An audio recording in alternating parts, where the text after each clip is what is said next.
you like learning anatomy through sports injuries. This is episode 9 of Learning Anatomy through Sports Injuries. Thanks for all the love. Let's get into some MMA.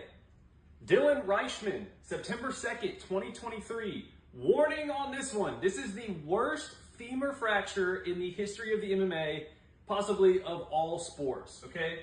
I'm going to show it one time and then we'll slow it down. So Dylan, suplexed, femur explodes. His femur blew up. He's laying on top of it. He instantly knows. Even his opponent knew that it was really bad.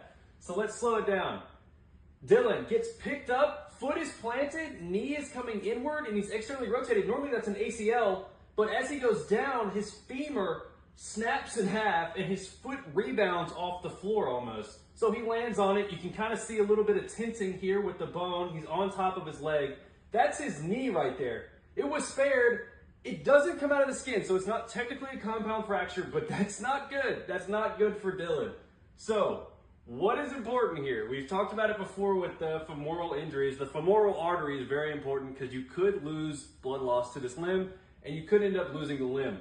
However, it didn't seem to be that case, but they did have to rush him out on a stretcher. Anterior compartment syndrome is something that's also very dangerous. If that artery or other arteries are damaged, it could fill up the skin with blood and it would compress arteries, veins, nerves, and stuff like that. And that could lead to prolonged damage to the vessels. So his knee was spared. Again, normally 9 times out of 10 when you see an injury like that where the knee is rotated outwards and it's going outward, normally that's an ACL mechanism of injury, but his femur decided to take the brunt of the force. So what did he do?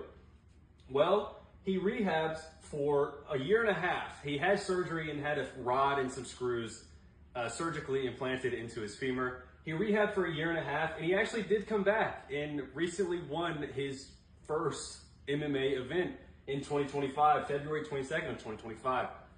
So that's Dylan Reischman.